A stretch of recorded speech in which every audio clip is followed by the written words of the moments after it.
Welcome. My name is Ryan Holger with TEC.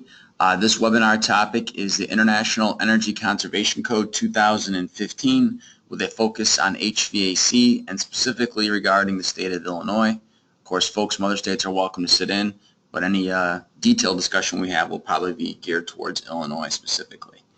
If you guys have questions as we go, please type them in the question chat box down in the bottom right-hand corner, and I'll try to look over there periodically and answer them.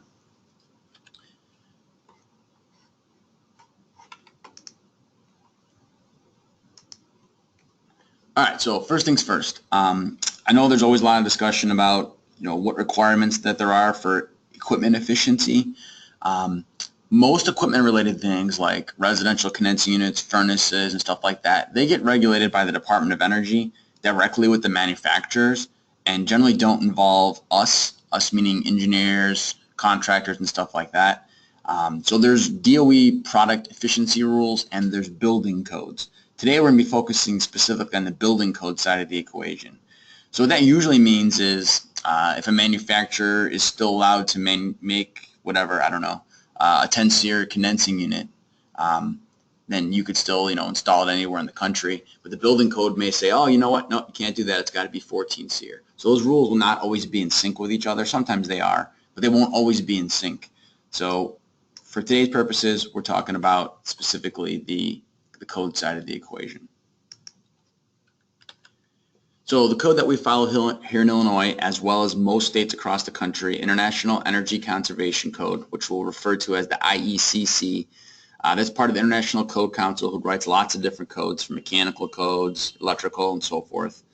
The IECC, generally speaking, follows 90.1 from ASHRAE from the commercial standpoint, but they're not identical documents, and there are numerous things that are different between them, and we'll talk about that a little bit more as we go today. But it generally tries to copy it.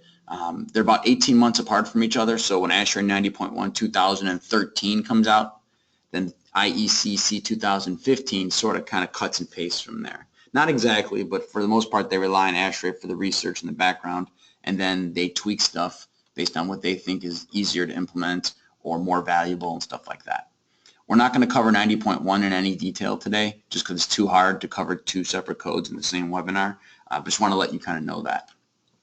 So here in Illinois, the 2015 standard is in effect as of January 1st, 2016 for both residential and commercial. It applies to both new construction and retrofit projects.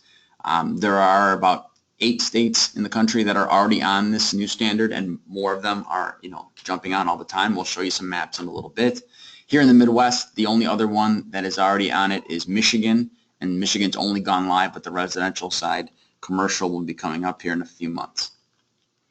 For Illinois, if you go on the Illinois State website, it'll specifically detail to you there when it goes into effect. And that's not so interesting, but the reason I want you to see that website and have that link is if you click over here where it says Illinois Amendments with that hyperlink there, you'll get the whatever it is, 7 or 10 pages of things that Illinois decided to change from the code to make it a little more specific for what they wanted. That is very normal for states or municipalities to make amendments to the international code. That way they get it exactly the way that they want. We will talk about some of those amendments today. City of Chicago has always been an interesting challenge. The City of Chicago has had an energy code longer than the state of Illinois has had one. I think Chicago's had it since 2003 and the state since 2006. So they are usually the leader in that front, although the state's been getting so aggressive with it, that's no longer the case. So in previous years, the folks in the city would say, no, we're implementing our code. We don't care what the state one is. They don't care, but we're not implementing that one. And there's always been some confusion there. There's no longer any confusion. The City of Chicago earlier this year put on their website the highlighted box I have here, which says the City of Chicago is following the state code, which is the IECC 2015, and that is in effect in Chicago. However, they also want you to still follow the City of Chicago code for energy as well. They want you to do both. In this particular moment in time, the Chicago code is very similar to the 2012 IECC, so it's the older one. So generally, if you just follow the state code, you're fine. However, there are some things in the old code, 2012, that are more strict than the new code, and you'll have to do those. Specifically, for example, when we talk about economizers, in the current code, economizers are required for basically 5-ton units and up. In the old code, it was 3-ton units and up. So in the city of Chicago, you'll have to do 3 and 4-ton units, split systems or rooftops. 3 or 4-ton units will have to have an economizer, whereas in the suburbs they would not. But for the most part, if you just follow the state code, you're probably going to be really close. The codes get more and more stringent all the time. This is residential. We'll show you commercial in a minute here. We will be talking about both today. They've been getting stricter and stricter every 3 years when they get published. However, this time residentially, the jump from the 2012 to the 2015 version is only like a 1% energy savings. It's really minor. So what that tells you is that the changes on the residential side have been very minor. So we'll blow through those really quick today. The bigger changes have come on the commercial side for this particular code cycle. Residentially, these are all the states that have adopted the new code. So the ones in dark blue are already on the 2015 code as of August of this year. So there's 7 of them there, including Illinois and Michigan that I had mentioned previously. And then the next lighter blue is the 2012 code, and then the 2009, and so on down backwards in time. And then the ones in gray are the wild, wild west. They don't have any state codes at all. Commercially, similar type of thing. Things have been ratcheting up really quick over and over again. This time from the 2012 to the 2015 code, it's estimated to be about an 8 or 9% energy savings. So not as strict as we've had in the past in terms of improvements, but significantly more changes on the commercial side than the residential. So we will cover that in a little more detail today. Tina, I see your question about Chicago Economizer requirements, and we'll address that in a couple minutes when we talk about Economizers in detail. Commercial code, Illinois is the only one in the Midwest on the current code, 2015, which is very similar to ASHRAE 2013. There are other states in dark blue, as you can see, but we've been kind of the biggest state and certainly the leader in this regard. So always had lots of questions since 2006 when we got our first state code about when does the code apply, and there's been tons of misconception about that, and lots of people think it only relates to new construction. That is not true, and that has never been true. The code is not a new construction code, nor any codes for that matter. The code is implemented whenever a project is implemented. So if you go to the city and get a permit to do something, that something has to comply with the current codes that are related to it. So if you get a permit to change out a boiler, then everything you do with that boiler has to comply with code. You don't have to go to the other section of the building and start changing air handlers and fire sprinkler systems and all that. Just the thing you're working on, that thing has got to be brought up to code. That's always been spelled out in the code, and in the old one, IECC 2012, it specifically said that the code applies to additions, alterations, renovations, and repairs. It never said it was just for new construction, and it specifically said it's for everything else. The only thing that ever really had an exception was historical buildings. And that's not even a full, exception. It's only for certain situations. The 2015 language has made this, I don't know if it's made it better or more confusing. To me, it's been more confusing. I thought it was easier when they just said everything's got to do it. But now they break it down and it'll say things like, oh, for, in this case, something that's part of an addition has to comply with this certain section, right? And then if it's an alteration, it's got to comply with this. If it's a, whatever, a repair, it's got to comply with this. And when you start looking at the language in there, it basically tells you to do everything anyway. Most of these exceptions are more related to like roofs and envelope stuff. And for HVAC, for the most part, generally speaking, whatever thing you touch, that thing has got to be brought up to code. So if you change out a motor on a rooftop unit, that new motor has to comply with code, right? But the thermostat doesn't have to get touched, and the economizer doesn't have to get touched, just the motor. That's kind of the easy way to look at it. So as you probably know, we have quiz questions on there. You don't have to answer them. However, if you are attending this webinar because you need PDHs for Illinois PEs, you have to answer the questions, and you have to answer them correctly in order to get credit. And when you registered, you had to check the box that said I'm a PE, and I need the certificate. So if you did all those things and you answer the questions, you're going to be in good shape. I'm going to launch the first question here as soon as I can pull it up. All right. Maybe I'll pull it up. All right, here we go. So the first question is, what is the current Illinois Energy Code? Right, our choices are ASHRAE 90.1 2010, 90.1 2016, IECC 15, IECC 16, or IECC 17. So on your screen, the poll should be open there, and you should be able to click on the answer that's appropriate, and we'll give it a minute or so. While you guys do those kind of questions on there for credit, I'm going to look at the questions you type in and see if I can answer any in the meantime. So Larry has an interesting question. Larry says, what if you are rebuilding an air handler? Do you have to bring it up to code? The answer is yes, and it can be a little bit dicey because every town interprets things differently. So I'm going to make a broad statement and tell you the way that the state would probably interpret it and the way that the villages would probably interpret it. The things you're rebuilding on the air handler would probably have to be brought up to code, right? So if you're putting in a new blower motor and a new wheel housing, those things would have to comply with whatever the current code is for those things. Your next follow-up question to that, Larry, is, well, would I have to add an energy wheel to that air handler? My guess is probably not. They probably would not make you add a wheel to an air handler if you were rebuilding it. However, if the air handler was removed and a new air handler was put in, they probably would make you add the wheel. But it's really hard to give you a straight yes or no answer because different towns take these gray areas and they interpret them differently. So it's always better to ask if you got something gray like that. So I'm going to close this poll here. 83% of you answered. If anybody else needs to answer for PDH credits, you should do so right now in 5, 4, 3, 2, 1. All right, so 95% of you got that correct. The current statewide code in Illinois is the Illinois Energy Conservation Code 2013. By the way, there is no 2016 IECC or 90.1, so the people that answered that was a bad guess. All right, so I'm going to hide that. We'll answer a few more questions like that as we go. All right, so let's talk about some of the residential provisions. We'll probably spend 10-15 minutes on that, and then we'll do commercial the rest of our time together. So residential, there's not been a lot of changes since last year, but there have been a few, and there's also some things that haven't been changed, but that the state has said that they're going to ask the municipalities to enforce more aggressively. By the way, in Illinois, it's a statewide code, but we're a home rule state, so that means the codes are enforced by the local jurisdictions, which usually means cities and villages, sometimes counties.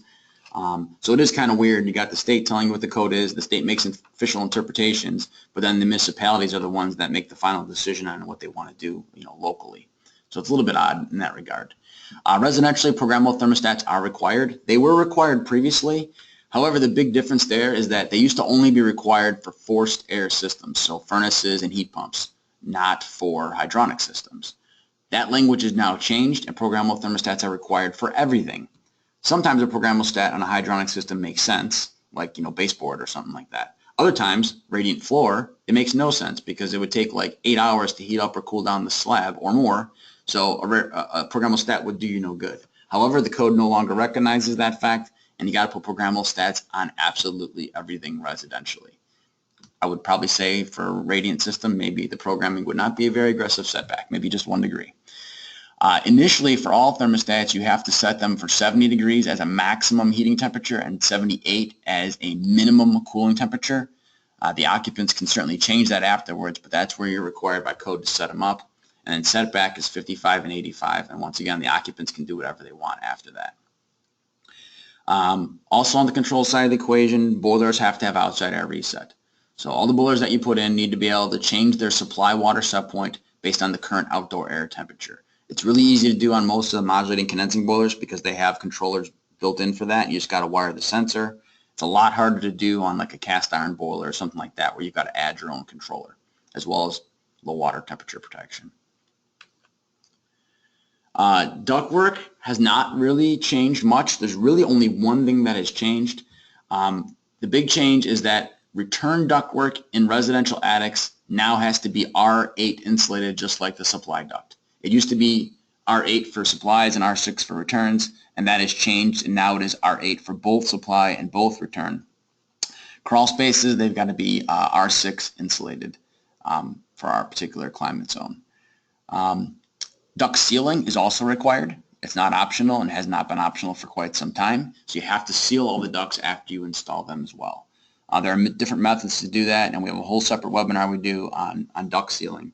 But just for right now, just remember they got to be sealed, mastic, tape, aero seal, welding, something like that. Once you seal the ducts, you are required to test the ducts for leakage residentially. This means that you can no longer just, quote unquote, paint them with mastic, get a visual inspection, and then you're done. They ought to hook up a calibrated fan and manometer to your duct system and pressure test it to see how much it actually leaks and measure that leakage. You are not granted very much leakage. You're only allowed either 3 or 4 CFM for every 100 square foot of home that you have, right? So if you have a 1,000 square foot home, you can leak either 30 or 40 CFM maximum on the duct system. That 30 or 40 depends on whether the furnace is installed yet or it's not installed yet. There's a different allowance there in that regard. This language has not changed since last year. However, it's been totally reorganized, and it looks like it's written differently, but I read it over and over and over again, and it basically says the exact same thing it used to say in the old cycle. It's just worded a little bit differently. If you do not want to do the duct testing, you can design your system so all of your ducts are inside the thermal envelope. So don't put them in exterior walls, don't put any ductwork in attics, don't put any ductwork in crawl spaces or basements. If you keep all the ductwork inside the thermal envelope, you don't have to do the test. You still have to seal it, you just don't have to test it out. So that is one way you could do that. Theoretically, the idea is if it leaks inside, the building cavity that's interior to the home, the energy will eventually make its way to the people anyway, instead of going outdoors.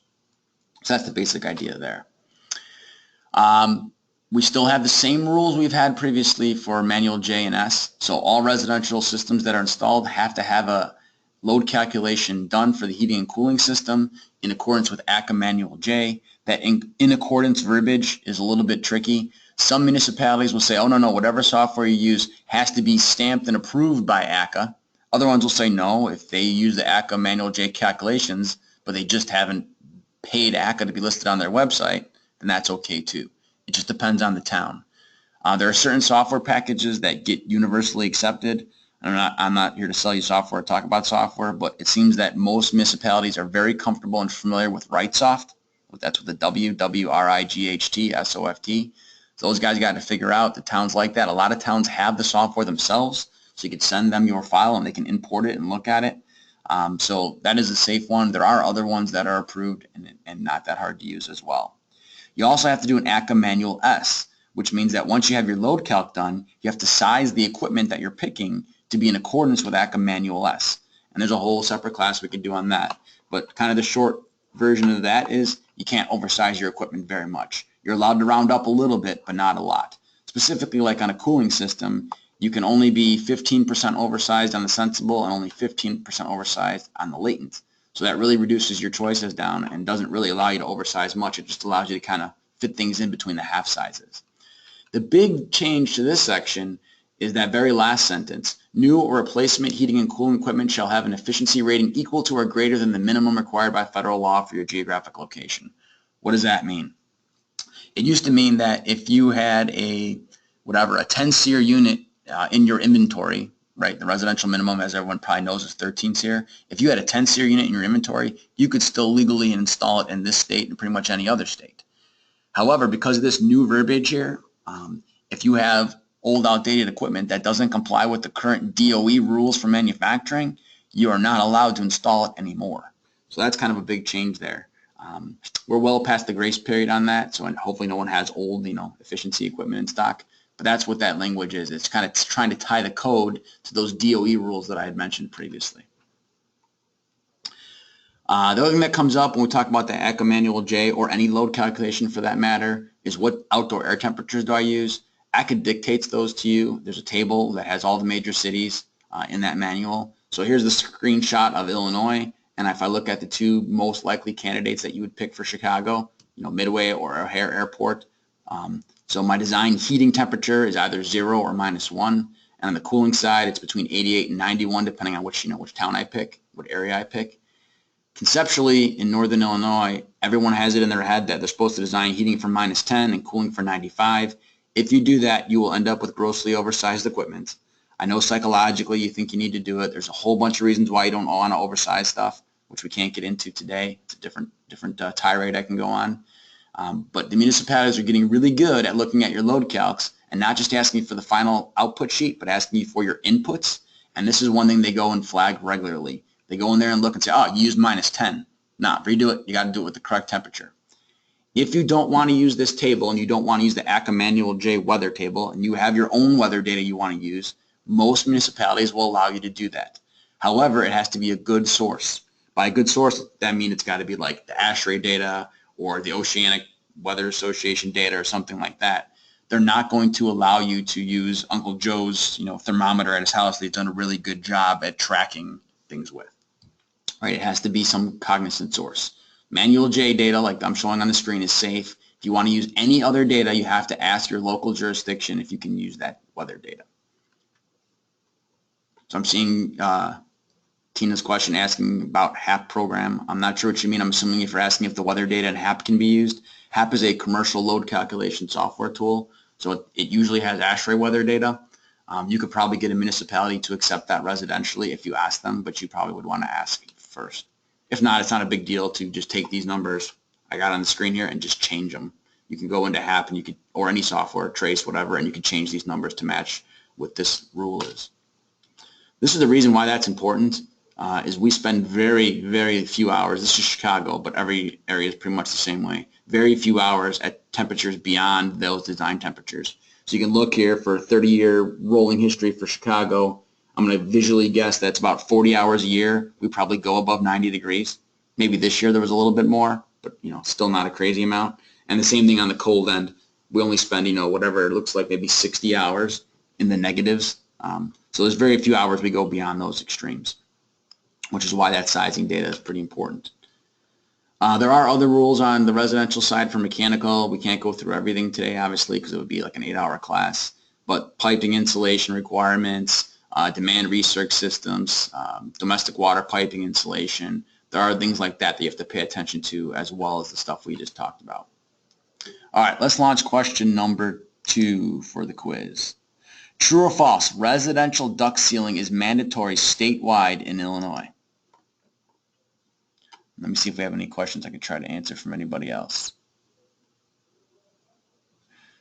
Tina is asking, how is the city dealing with reused equipment? For example, reuse of existing RTUs in a retrofit job. Do they need to be brought up to the IECC code? So one of the things with used equipment is most of the codes do not allow you to use used equipment. You can't install used equipment, right? So I can't take it from building A and move it over to building B and reuse it, usually. However, if it is already at building A and I'm going to continue using it at building A, but I'm going to just, duct it to a couple different zones or something like that, generally speaking, there's no issue with that. Depending on how much work you're doing, the local authority may decide to make you do more stuff to bring it up to code. So there's no flat answer on that, Tina. It's going to be up to whoever's reviewing your permit to decide how much you're changing things. If you're just tying in one extra VAV box or something on the system, probably no one's going to make you do anything weird or anything like that on the air handler, right?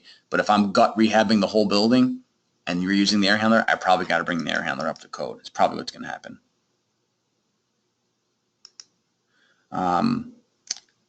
One other question from Tina there. Have we experienced issues with villages and cities that are not enforcing the code and then trying to work through the owner contractor understanding the statewide requirement? Yes, every city is at a different pace at enforcing the code. City of Chicago is pretty good about it. Naperville's really good about it. Oak Park's good about it. There's a bunch that enforce it. The day it comes out, they're already ready to go and up to speed and want to enforce it. There are other towns that don't have the manpower or resources to do that. In fact, there's some towns in the state that don't even have a permit review department or inspectors. So those ones, obviously, it's a little bit different.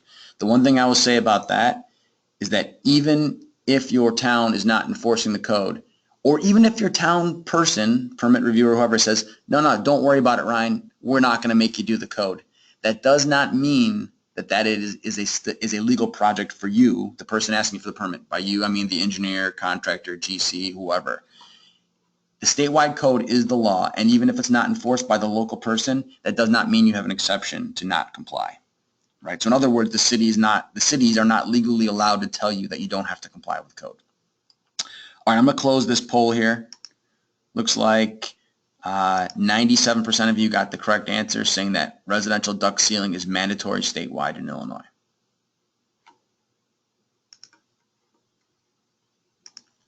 We'll go back to our slides here. All right, last couple things on the res side. Mechanical ventilation is required by code. It's been required since the 2012 version. So you have to bring fresh air into systems. The reason for this is because the energy code requires very tight building envelopes compared to previous building construction. So because of that, you're required to bring ventilation air in, so you're not starving the occupants and appliances for fresh air. I know we get arguments, well, I've made the building really tight, now you punch holes in there and suck it into the ventilation system. Yeah, that's exactly what's happening. The big difference there is that by bringing it through the ventilation system, we can heat it, cool it, humidify it, dehumidify it, filter it, and all that. If it comes into the cracks and crevices, it's coming through as a draft for the occupants, which tends to make them overcompensate with the thermostat and waste energy. The interesting thing with this mechanical ventilation requirement is the requirement for an ECM. So you either have to comply with the table below if you're going to use a inline fan or bath fans or something like that to do your ventilation. By the way, I would not recommend you do a negative pressure exhaust ventilation system in our climate. Remember, this code is written for the whole country or for the whole world for that matter. So for us, you're probably better off with either a supply-based system or a balanced system like an ERV. I wouldn't do an exhaust-only system and suck all this moisture through the wall cavity, but it is allowed by code. If you don't use exhaust fans or inline booster fans or intake fans or ERVs to do your ventilation, and you decide that you're going to run a duct to the return side of the furnace and let the furnace suck the fresh air in, then that furnace is required by law to have an ECM motor. So that is that exception right there, right? So it says you got to follow the table, or if you have equipment that's listed and tested, so furnaces and air handlers are listed and tested with AHRI, those have to be ECM motors and then not follow the table below. So you got to trade off there, either furnace with ECM or dedicated equipment, and then follow the below efficiency table. Illinois does have some amendments to the code, like I mentioned. The biggest amendment, most amendments on the residential side, and the biggest one is this ventilation requirement. Instead of directing you over to ASHRAE 62 or to the IMC or somewhere else or IRC to get your ventilation table, they just put the ventilation table that they want right into the amendment. So the way it basically works is you look at the square footage of the house. Let's take a 2,000 square foot house as an example. And then you look at the number of bedrooms. Let's take 3 bedrooms as an example. I have to bring in 60 CFM of fresh air to that building. If I had a 5,000 square foot house with 5 bedrooms, I'd have to bring in 105 CFM. That's basically how you do that. Super simple. There's also a calculation you can do. Most people don't like doing calculations, so just use the table. The big caveat with this table is this table only applies for continuous fan operation 24/7 bringing in fresh air. That means you got to lock the fan on and run it nonstop, right? That kind of thing. If you want your fan to cycle, then you have to look at the table below and multiply by those factors. For example, if you want to run the fan 50% of the time, 30 minutes out of each hour, you need to double the CFM. So my previous example of 60 CFM for a 2,000 square foot house with 3 bedrooms, that 60 becomes 120 CFM. If you only want to run your fan 15 minutes out of the hour, you got to quadruple it. So that 60 becomes 240. Most of you probably know furnace manufacturers residentially only allow you to bring in about 60-degree entering air to the heat exchanger section. So if you start bringing in large amounts of 0-degree air, even though you're mixing it with the return, you might get down below 60, which will cause unnecessary condensation on the primary heat exchanger and void your warranty. So I would not recommend you try to do anything super aggressive with this fan cycling. Your best bet is just to run the fan continuous 24/7 and be done with it. But there are options. You have to have kitchen and bathroom exhaust fans of a certain size as well, and the CFM of those fans depends on whether you run them nonstop or whether you put them on a switch. So that is involved in the discussion also. And the last thing on the Illinois amendments, and then we'll get off residential here, is there's a few amendments in here that will say things about when you may have to comply with the code in certain situations. For example, additions or alterations. They'll tell you, oh, you only have to comply with these certain sections of the code. But it's kind of confusing because it doesn't say only comply. It just says you shall comply with those sections. So by interpretation, I'm assuming that means the sections that are not listed, you don't have to comply with. So I'm thinking like, for example, if you're doing an addition, you don't have to do a manual J. That would be stupid, but that's the way it sort of reads, right? I have to do programmable stats and the insulation and the duct sealing and mechanical ventilation, but I don't have to do the manual J and manual S calculations, right? But that's the way it sort of kind of reads. The reason I'm putting this up on the screen is mainly for these 2 exceptions on the addition and alteration language. And the 2 exceptions say that for additions and alterations, you do not have to do the duct test, pressurization test, right? You have to seal the new ducts, but you don't have to pressure test them if they are additions to existing systems. Now, if you put on an addition and it has its own furnace and its own duct system, yeah, you got to seal that and test it in those cases. However, if you are just going to add a duct run on to add a room, right? In those cases, you don't have to test the duct because they realize it's impractical to test just this one little 12-foot piece of duct without testing the old system, which will obviously never pass. So that comes up quite a bit. Let's look at quiz question number 3. Quiz question number 3. Which of the following residential projects would require mechanical ventilation per state code? Choices are new construction home, a furnace repair, an addition or renovation, A and C, which would be new construction or addition, B and C, which would be furnace repair and addition.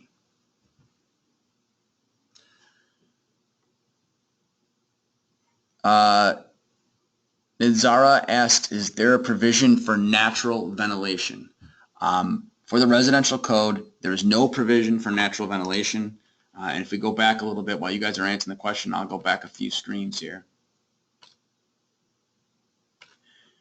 Not only is there no provision for natural ventilation, it's not something you're even allowed to do. The code requirement, which is a mandatory requirement, and we'll talk about mandatory versus prescriptive in a little bit, but it's a mandatory requirement. You have to have mechanical ventilation. So therefore, for residences, you are not allowed to have natural ventilation at all whatsoever. And the main reason for that is because even though you have operable windows, people don't use them. And when they do use them, they don't use them in the correct way or at the correct time. So you have to have mechanical ventilation, which means there needs to be a fan involved in the discussion that's turning on and off, either running continuously or on the schedules that we just talked about. So no natural ventilation at all.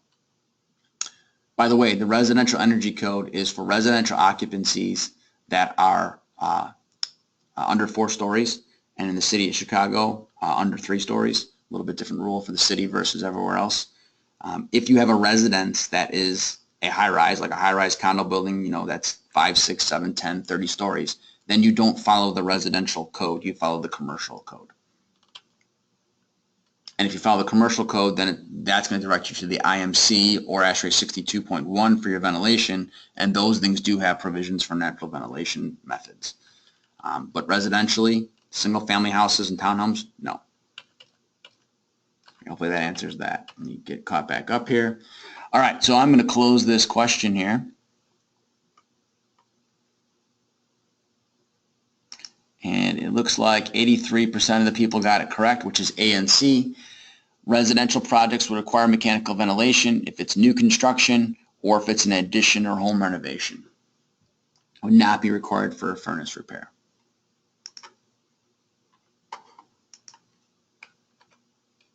All right, moving over to the commercial side. We got lots of changes over here. So the first thing to understand about the commercial pages of the code is that there are 3 ways to comply with that. And actually there's even more than that, but for right now there's 3 ways to comply. The first is you throw your IECC book in the trash and you bust out your ASHRAE 90.1 2013 book and you comply with that. If you comply with ASHRAE 90.1, you automatically comply with IECC. Right? That is one way to do it. And then 90.1 has like 3 different paths of compliance you could follow as well. But we're not going to talk about that today. The other way, if you don't want to use 90.1, which is not something that everybody does, most people don't, you could do number 2 on the list here, which is you would go and comply with all of the mandatory sections of the code and all of the prescriptive sections of the code. That's the part of the book that says, thou shalt do this, thou shalt do that, and you just do everything it says, and then you would comply. I say it like it's super easy, right?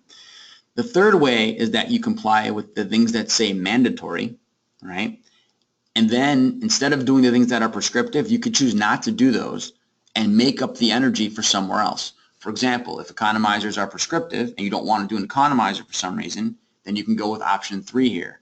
And instead of an economizer, you can do better lighting or better windows or better glazing or better whatever and get it that way.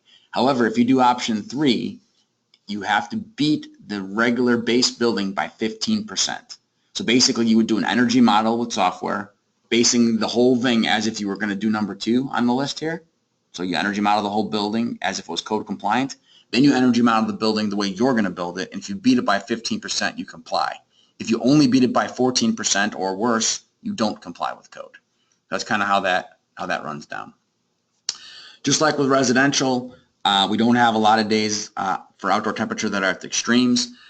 Commercial equipment, rooftops, chillers, and all that kind of stuff, the full loaded rated efficiency point, which is typically called EER, energy efficiency ratio, happens at 95 degrees outdoor ambient. That's where all this equipment gets tested in the whole world. That's where they test it all. But here in Chicago, as well as most of the country, we don't ever have 95-degree days. And if we do, it's just for a few select hours and then it's over. So I don't really care how efficient my system is on a 95-degree day. It's kind of like meaningless to me. I want to know how efficient it is the whole rest of the year, all those other hours that we highlighted in blue there.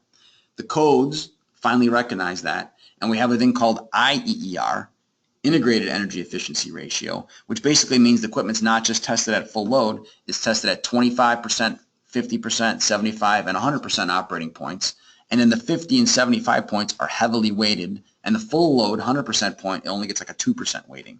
So basically, how good are you at part load is what that comes down to. The codes have recognized that this standard is available now for most pieces of equipment, and they have jumped on that bandwagon. Higher part load efficiencies save you money. Higher full load efficiencies may or may not save you money or energy, however you want to look at it. So if I look at certain types of things, this particular table here is for unitary equipment, which means DX rooftops or DX split systems. If I have a small package rooftop unit that's under 5 tons or 5 tons and under, it has to comply with the residential standards, which would mean SEER, and I have to have a 14 SEER rooftop. If it's a split system, it would still be a 13 SEER like you're used to. But for package rooftop units, 14 SEER.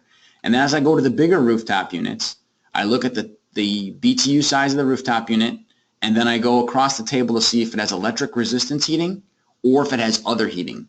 Other is everything else, which would mean heat pump, gas furnace, hydronic coil, whatever it is, and I go across that table. So I've highlighted 3 of them there in yellow for common sizes, and you'll see that the EER between the previous versions and the current versions basically didn't change. So basically the code guy said full load efficiency is not exciting to us, we don't care about improving that. However, the IEER has jumped up a lot, a huge amount, to the point where manufacturers' entry-level equipment, for the most part, does not comply in Illinois. There's very few models, in fact, I might even say there's no models of any manufacturer's equipment that's the entry-level tier that'll comply. So in almost all manufacturers' cases, you're going to go to the section of their catalog for the medium tier equipment or the high tier equipment. The entry level doesn't exist for you anymore in this state, essentially. You have to have pretty high part load efficiencies. Or you might be able to use entry-level equipment, but you have to put a VFD on there. And if you put a VFD on there and the manufacturer re-rates the cooling efficiency with the VFD on the supply fan, the IEERs go up. And you might be able to comply that way for certain models of units as well. There's tons of questions coming in. I'm not going to be able to answer them all on the fly. I'm going to get to a few of them while you guys are answering poll questions, but I just want to let you know I'm not going to probably get through them all right now at the moment. The Economizers is the biggest change in the commercial section of the code. The Economizers is a massive beast. There's probably 3 or 4 pages of Economizer details, and they're not all in one spot, and they're not all called Economizer, right? So if something might say outdoor air intake damper, well, an Economizer is also an outdoor air intake damper, so you got to comply with that kind of stuff also. This is the section specifically for Economizers. As I mentioned, this became less stringent this time around. It used to be 33,000 BTUs. Now it's 54,000 BTUs, which essentially means that if you have 3 or 4 ton rooftops or split systems, you no longer are required by law to put an Economizer on them. They did that because they realized if you're using residential split systems like a furnace and an AC, getting an Economizer for that on a 3 and a 4 ton unit is really, really hard. And doesn't become cost effective anymore and doesn't meet the cost effective criteria of 90.1. So it's kind of been removed from that discussion. But anything else, right, if you're 4.5 tons and larger on your cooling system, you got to have an Economizer. And that's not a rooftop thing. Nowhere in this language does it say rooftop. It says each cooling system. So that means a fan coil, air handler, split system, furnace, any of that stuff, got to have an Economizer on there when you're up there in the 5 tons and larger size. There are some exceptions to that. Certain heat recovery systems don't have to do it. Residential high-rises, as you can see, note number 4, you don't have to do it. A church with a chapel area that hardly ever has service, you might not have to do it because not enough operating hours, right, that sort of thing. but other systems you're going to have an economizer on. And that's not a change from last time, it's just less stringent than before. Other things going on with economizers is they double as your outside air intake dampers.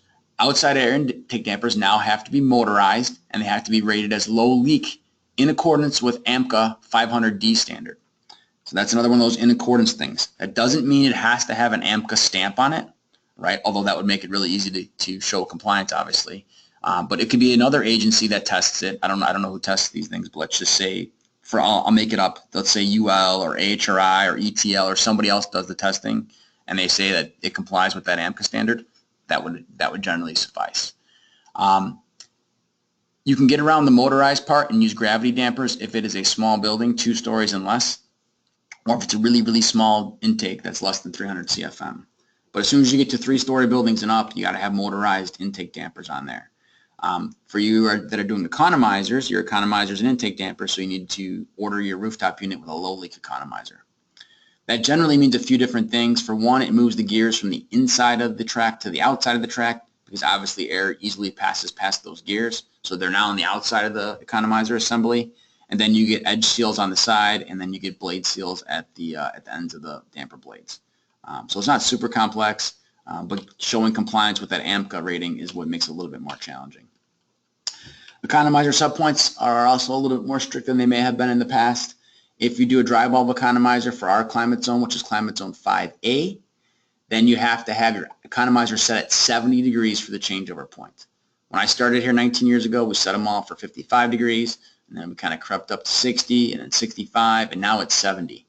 Obviously, I could cool your building with 69-degree air. I really could, I mean, with a lot of 69-degree air, but I probably wouldn't be able to get it down cool enough for the occupants on the interior zones, right? But my choice is take the 69, 70-degree, outside air, or take the 75 or 78-degree return air.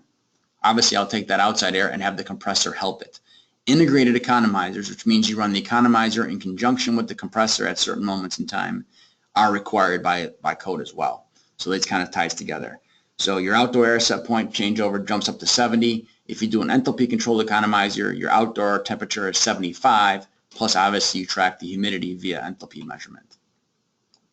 I threw this in here even though it has absolutely nothing to do with the energy code, but it does relate to the outside air intake dampers.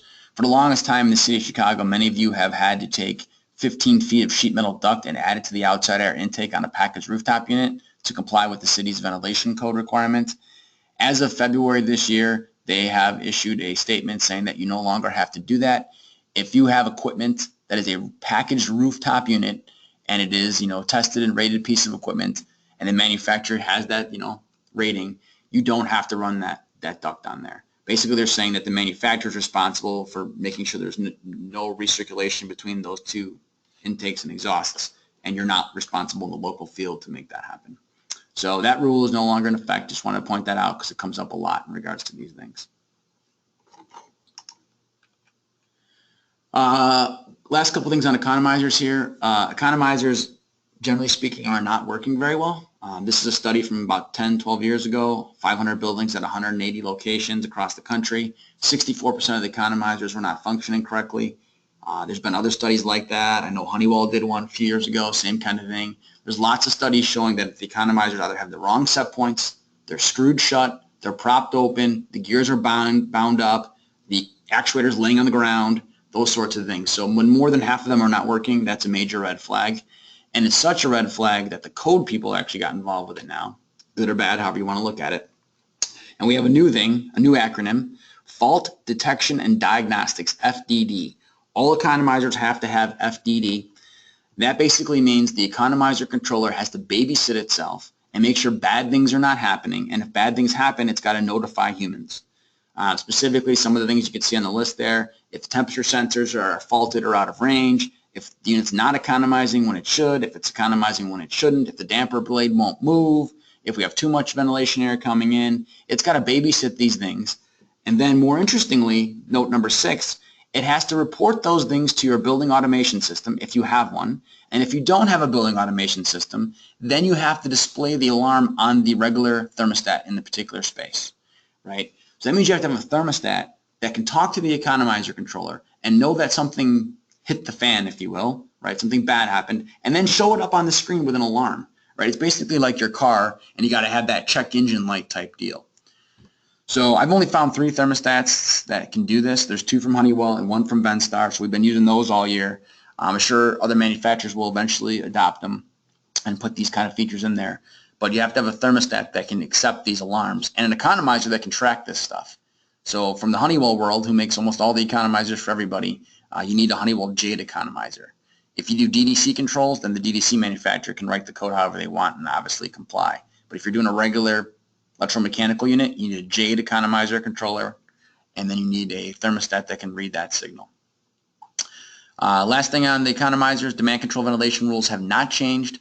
If you have an occupant density of more than 25 people for every 1,000 square feet, so think movie theater, classroom, auditorium, that kind of thing, then you are very likely going to have to do demand control ventilation in that space. There are exceptions, like if you have ERVs, or if you don't have very much outside air or something like that, then you wouldn't have to do it. But most of those high volume spaces with lots of people have to do DCV. Thermostats and controls. All the thermostats and control systems have to be 7-day programmable, right? So you cannot use a residential style 5+2 day. It's got to be a full 7-day programmable. Got to have, dictated set points like we had residentially. You got to have a 5-degree deadband between heating and cooling set point, which is fairly substantial. Can't overlap the heating and cooling set points. Have to have a way for the occupants to override it for, temporary override, that sort of thing. All normal stuff you can get in a regular commercial stat. The ones that make it interesting, you have to have intelligent recovery or smart start, however you want to refer to it. That's where if I tell this system I want to go occupied at 7 a.m., it'll calculate when it needs to start in order to get to the set point you want by 7 a.m. So one day it may start at 6:50. The next day it may start at 6:03. Right? Every day it'll be a random start, not random. It'll be a calculated start to get you to set point at the time that you need. Right? So it has to have that. Excuse me, because that feature will save a few minutes each day, and a few minutes add up to lots of money over time. The control or thermostat has to have the ability to close the outside air damper when the building is unoccupied or during morning warm-up cycles. Normally what happens on every rooftop job that you've ever done, every time the thermostat calls for heating or cooling for unoccupied set points in the middle of the night, the fan turns on, and once the fan turns on, the ventilation damper goes wide open. You're not required to ventilate buildings that are not occupied. You don't have to bring fresh air in for people that are not there, right? So that damper is required to stay shut by law.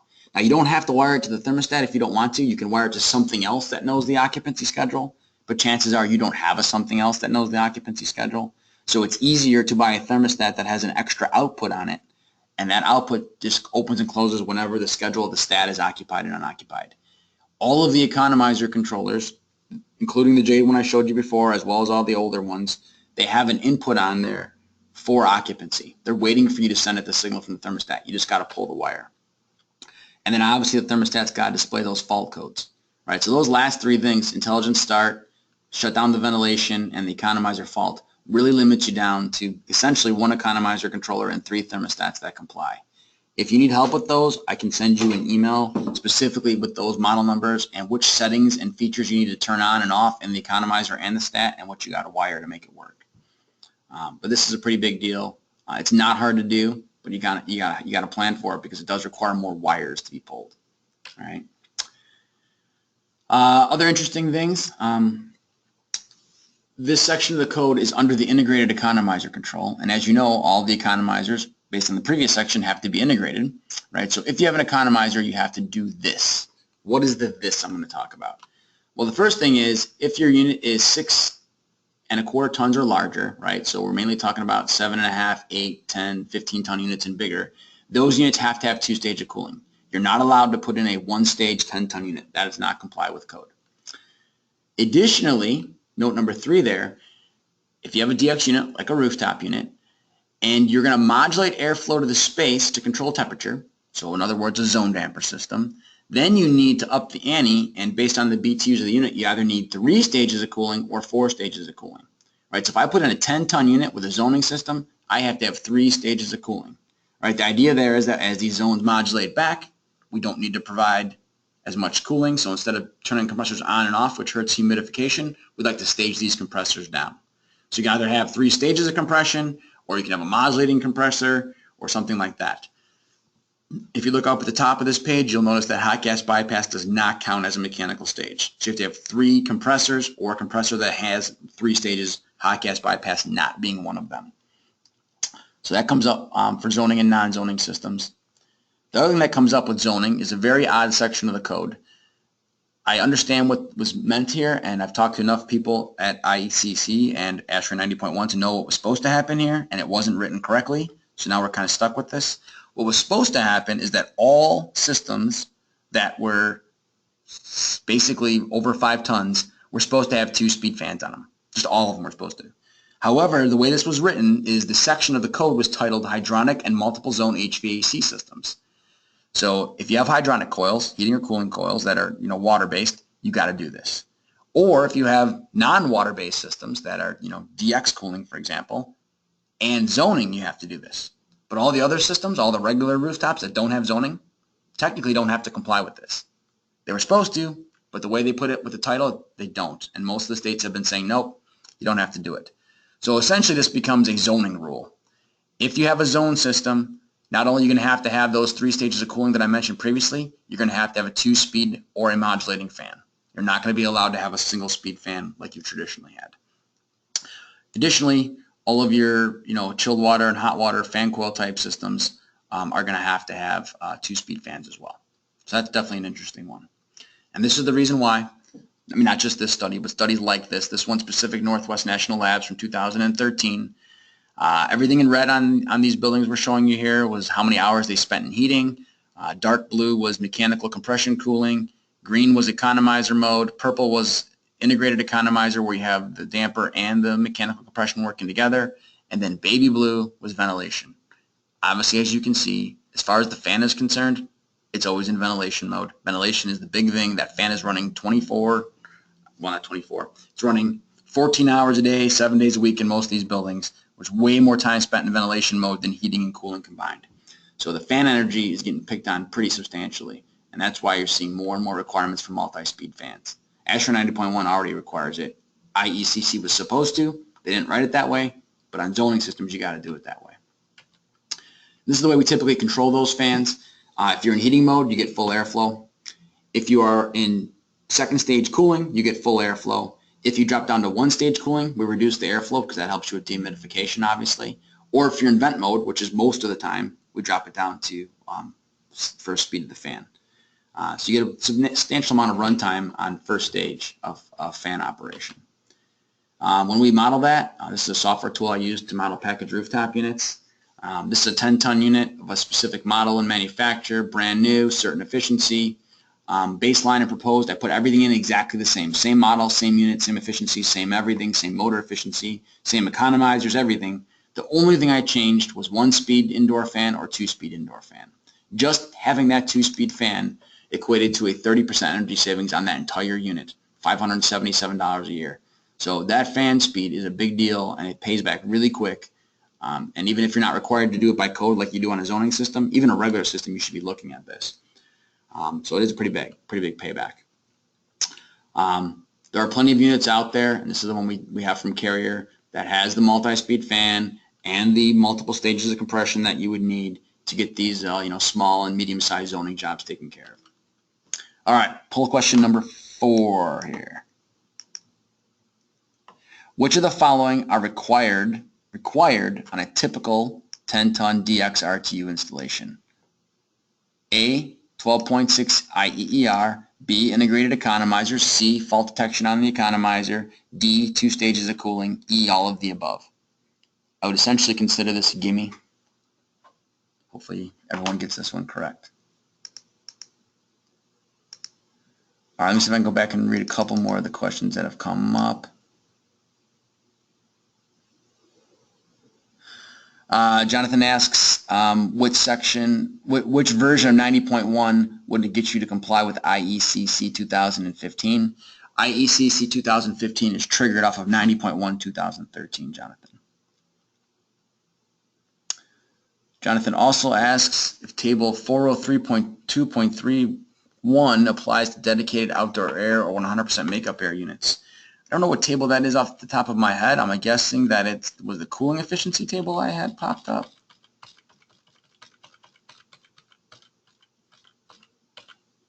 Oh geez, it's so far back now. I shouldn't have done that.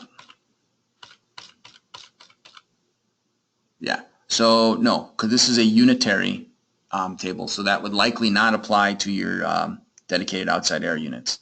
There's probably a different table that you'd have to look at for those.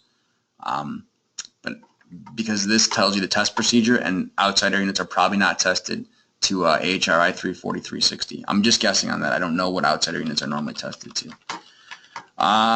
Looking at the poll, looks like most people have probably answered. I'll give it 5 more seconds because it'll probably take me that long to click back through these slides anyway. And then we're going to go ahead and close the poll. Maybe. My mouse. Okay. All right. 98% of you got the correct answer, which is E, all of the above.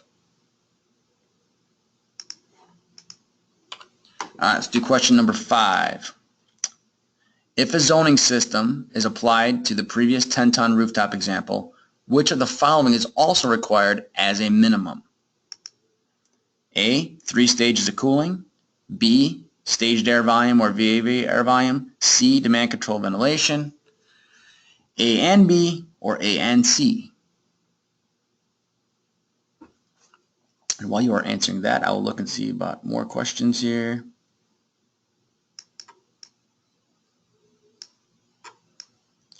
David asks, what about gas pack type units that are rated in EER and through the wall condensing units? Those would have a different table, different from the one I showed you earlier as well. Jonathan asks if there's an economizer exception for VRF systems. So that is a little bit more challenging because, as you know, a VRF system, just like small fan coil jobs, don't have anywhere to put a bunch of ductwork to bring outside air in. So what's probably going to have to happen on those jobs, let me pull up that section while you guys are answering. Economizer section, okay. Right, so if you look on here, there are no exceptions for economizers on here per se. However, if you do a water side economizer, then you wouldn't have to do an air side economizer. So that can take care of you on your chilled water type projects, right? The other thing you'll notice is that the economizer section is listed as prescriptive. It is not mandatory. That means you don't have to do it. You have to do it if you take the prescriptive path. If you take the energy modeling path, then you would not have to do this section. Hence, on a VRF job, you probably would have to do an energy modeling type compliance instead of doing a just straight prescriptive compliance. And that's probably what you're going to do on those types of projects. Otherwise, putting an economizer on a VRF system would be obviously extremely challenging. All right, I'm going to close this poll down. 81% of you answered. I'm going to give it a couple seconds here. And I'm going to close it and show you the results. So the correct answer was A and B. 3 stages of cooling and staged air volume would be required if you put zoning on a 10-ton unit. DCV would not be a minimum requirement. It could kick in if you had something, you know, like a movie theater, something like that causing it, right? But it wouldn't be something you'd have to do on every zoning system. So the correct answer is D, A and B. Let's keep powering through the rest of this here. ERV requirements have not changed dramatically on the commercial code. You still have to have 50% total recovery of both sensible and latent energy. So sensible only systems are likely not going to comply.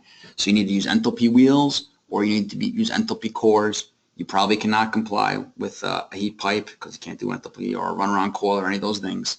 Got a whole separate, 1-hour webinar on ERV, so we won't spend a lot of time on that right now. But you do have to have ERVs in lots of cases, and those cases have become significantly more stringent. For example, it used to be 30% outside air systems and above. Now there's 2 more sections added to the table for these 2 smaller buckets, 10 to 20% and 20 to 30%. Now granted, it is for fairly big systems, 26,000 CFM and 16,000 CFM, but that is new to the table. And then also new is the entire second table. So if you have a system that's going to operate year-round, right, there's 8,760 hours in a year. So if you're going to operate 8,000 of those hours, essentially 24/7 operation, then you are going to be required to have ERVs at much more stringent cases. We are climate zone 5A. So you'll notice that an ERV is required in any project that runs 24/7 that has 10% outside air or more. That's going to be a lot of projects. A lot of projects that you were probably not thinking of. That's going to be all your 24-hour retail stuff, all your Walmarts, all your BP gas stations, all your 24/7 Walgreens and CVS stores. So I don't know how easy that's going to be. Obviously, probably not very easy, but those places are going to be required to do that. So that's something to think about for sure as this evolves and we see how it gets implemented. Boiler plants, there are a bunch of rules for hydronics, which we could talk about at a different date. The one I really want to point out to you is this big change here, which says you have to have turn down capability for your boiler plant. Specifically, once you get 1 million BTUs and up, which should be most commercial buildings, you have to have a turn down ratio of 3:1. What does that mean? That means you got to be able to turn the plant down, shut down stages of the boiler, or modulate the gas back to get down to 33% of capacity, right? And then as you get to bigger plants, you need 4 or 5-to-1 turn downs. So you can either have, let's say you have a 1 million BTU boiler plant. I can either put in 3 boilers and stage them, or I can put in 1 boiler with a modulating gas valve, right? Or 2 boilers with a modulating gas valve or something like that. So I can either stage them with more boilers or I can have less boilers and modulate them, but I can't just have 1 or 2 big boilers that turn on and off. Duct sealing rules have not really changed, so we'll just highlight that briefly. Just like with residential, you got to insulate ductworks if they go into unconditioned spaces or to the outdoors. Unconditioned spaces in our climate zone need to have R6 insulation. If you go outdoors, then you have to have R12 insulation. That's pretty big, and that's going to add a lot of internal lining to your ductwork, so your ductwork sizes are going to go up pretty substantial if you have outdoor ductwork. So try to avoid outdoor ductwork when possible. Low pressure systems, which are 2 inches and less, and medium, which are 2 to 3 inches, have to be duct sealed, and there's a little bit different rules on how they got to be sealed. Once again, that's a whole separate webinar topic. If you get the high pressure duct systems, 3 inches and higher, not only do you have to seal them, but then you have to test them to prove that you've sealed them tight enough. Right? So just like with residential, you got to prove your work out, which makes it significantly harder to do, obviously. So you should either be prepared to do that, or you should try to design systems that have lower static pressure, which hence will have less energy, and hence they won't, come checking the duct leakage quite as much. But in either case, I think you want to seal all the ducts pretty well because it is a pretty big energy savings, and once again, that's a whole separate webinar topic. There's tons of other rules that we don't have time to really dive into today. I showed you a table for DX, rooftop type systems and split systems. There are tables like that for almost every kind of piece of equipment. VRF has its own table, water source heat pumps, boiler efficiency, furnace efficiency, chiller efficiency, all these different categories of equipment all have certain minimum ratings commercially that you have to hit. There's rules for pipe insulation, maximum brake horsepower allowed on fan systems, outside air reset on the boilers. Any heating system that's outdoors, like a patio or something like that, has to be radiant. You're not allowed to heat the air, so you got to have infrared heaters or in-slab radiant, and you have to put them on occupancy motion type sensors. There's lots of rules about how much hot gas bypass you can use, and in most cases just kind of prohibits it. Rules for VFDs, cooling tower fan efficiencies. There's a crazy amount of rules related to control systems, especially on VAV. In fact, 2 weeks from now, our next topic is code requirements for control systems, mainly IECC, but also other codes that tie into that. There are rules that require you to commission systems and air and water balance the systems, so all kinds of stuff going on. We just kind of wanted to get everybody kind of thinking about this stuff, but the more you dive into it, the more and more rules you will notice in there. One thing I do want to point out specifically and mention is this additional efficiency package, because this has thrown a lot of people off. This is not new to 2015, but it is modified. It first appeared in the 2012 IECC.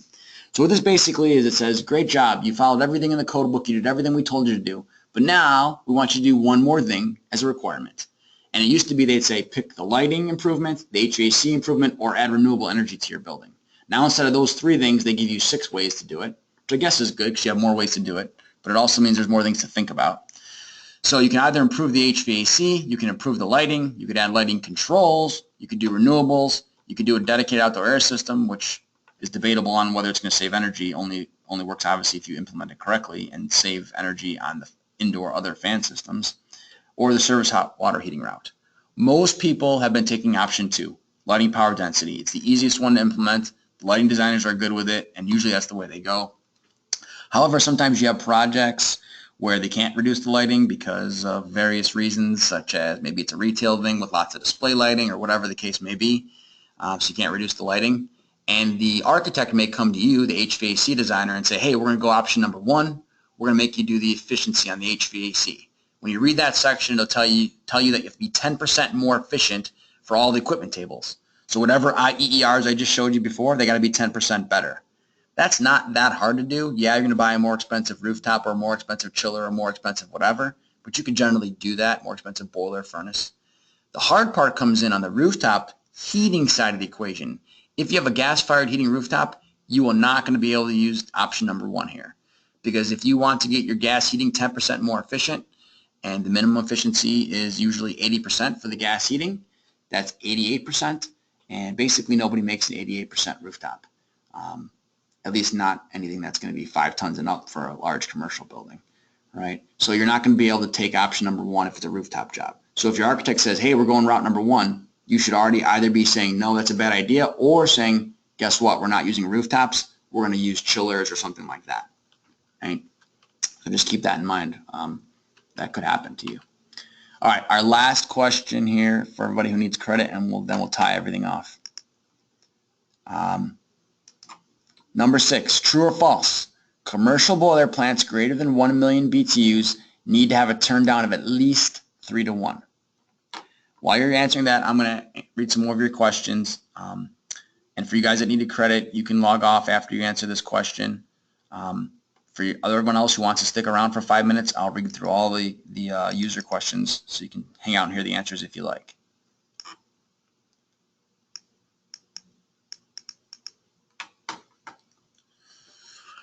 Milton asks if I can provide a list of programmable thermostats that comply with the fault detection. Yes, I can.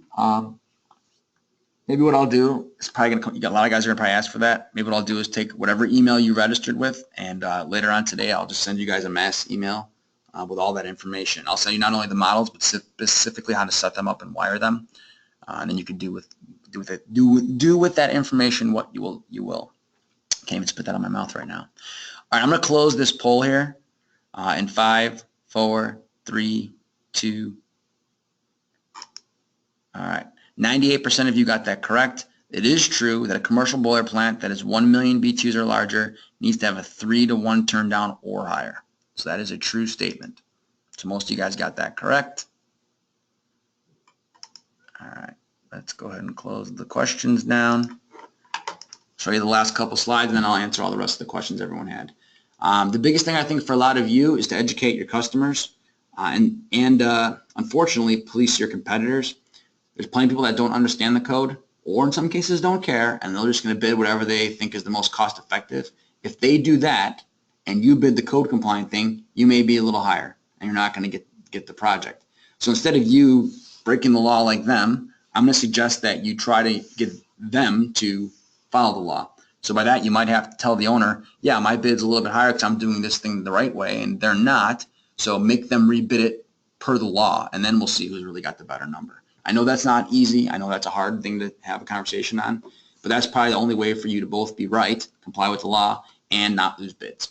So that's probably the way everyone's got to do it. And the more people that do it, the easier it'll be for all of us. There's tons of additional resources on this information. A couple sites I'll point out specifically that are fantastic. That Building Codes Assistant Project, BCAP site, that tells you which states are on which versions of the energy code, and you can click on any state on the map, and it'll tell you which codes they comply with, give you links to their state websites for any amendments, that sort of stuff. So as you drift outside the Illinois borders here and you do other projects in other states, that's a useful site. Obviously the code site, IECC, the ASHRAE site. We got lots of recorded webinars on TEC's website. You're welcome to watch on different things. So there's lots of stuff going on in that regard. All right, so I am going to read through the final questions and try to answer them for anybody who wants to hang out and listen. John asks me if the Honeywell T73501008 meets the criteria for thermostats that I mentioned. I don't know that exact model number, but the fact that that is not one of the model numbers that Honeywell gave me when I asked them for their compliant list, I'm going to just go ahead and say no, because it probably does not, John. Probably doesn't have enough outputs on there. I'm trying to figure out what this thermostat is you're talking about. So I don't know what that thermostat is. I'm assuming it must be a popular one if you're asking. If I can get a picture of it, I can probably answer you. This one on the left here, yeah, that's not going to do it. Nope, that's not going to comply. It's going to have to be like a Vision Pro or a IAQ stat from Honeywell, those two. But everyone will get the list I'll send to you guys today. Tina says stages of compression. Okay, I get that one. Okay, never mind. VVT and VAV would be considered zoning. Yes, and the examples I was showing, it didn't say zoning. What it was saying was multiple zone systems for some of those requirements, and then the language I was making it tie to VAV and VVT was controlling space temperature by modulating airflow. So as soon as you put a damper in there, that's when those code provisions were going to kick in, requiring 2-stage fan, 3-stage compression, and that kind of thing. Someone asks if a standard constant volume unit that has VVT added to it would need to comply with those things we were just talking about. Yes. A constant volume unit where you put VVT on there is going to have to bump up to staged air volume and 3 stages of compression. Now, if it's an existing unit that's not coming off their unit, I would suspect that most inspectors would allow you to keep that unit there because there's really no way to add a 3rd stage of compression onto the unit. So they probably wouldn't give you an exception to that, especially since the language of the code is not super clear either. Josh asks for those rules requiring the 3 stages of compression. If an economizer would count, it would not. It's 3 or 4 stages of mechanical compression. Economizers do not count, and hot gas bypass do not count. Actual compression stages, or multiple compressors, obviously.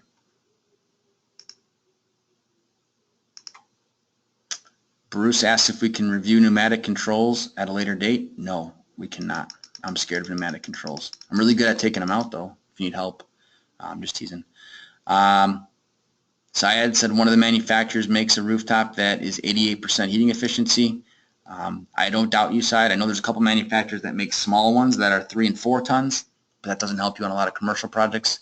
And I know some of the custom manufacturers will make high efficiency ones. I know we have one through Mestech on the heating side that gets up into the 90s, but that's not a regular package rooftop. That's going to be a competitive bid type thing. So yeah, the manufacturer you mentioned, Side, they probably could do it. It's just that it's going to be a custom unit. It's not going to be like your entry level, Carrier, Train, York type stuff. So the cost is going to be way higher. Tina asked if we can send a copy of the webinar out. We cannot. Joe asked the same question. I cannot in this particular case.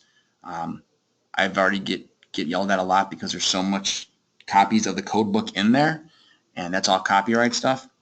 So I've kind of gotten away with using it in my slides kind of as an educational thing, but they do not want me sending the slides around because that essentially gives away free copies of the book, which obviously is illegal. So I cannot send the presentation slides out, but I can send the link to the recorded webinar for anybody who wants that. Jonathan asks, what program was I using to compare those rooftop examples? That program is called Invest. The one I was using was a Carrier version. There's a couple other manufacturers that have a version of it too, but it was called Carrier Invest. And you can compare, obviously in my case, I was comparing 2 Carrier model numbers, but I could compare other ones too. I would have to just type in their EER and stuff like that. But it's nice because you can compare economizers, ERVs, staged fans, different efficiencies, different stuff like that. So it's pretty useful. I use it pretty much every week for something. And it's really fast. It's like a 5-minute tool, and I'm, as most of you probably know, pretty lazy. So if I could do something in 5 minutes, that's probably about the limit. I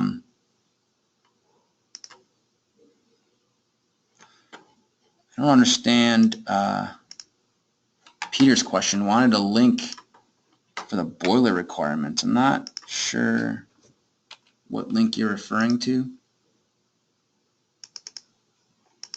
So the slide you're talking about, I don't know what link you're referring to. I didn't have any links on that boiler requirement, so I'm not quite sure. So maybe Peter, either give me a call or send me an email later, and I'll try my best to help you with that.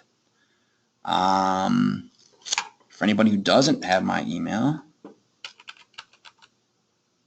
it's right there on the screen. So it's ryan.hoger@tecmongo.com. So feel free to send me a note if there's something that I can try to help you guys with later. Other than that, I think we are wrapped up. I'm going to go ahead and stop the recording.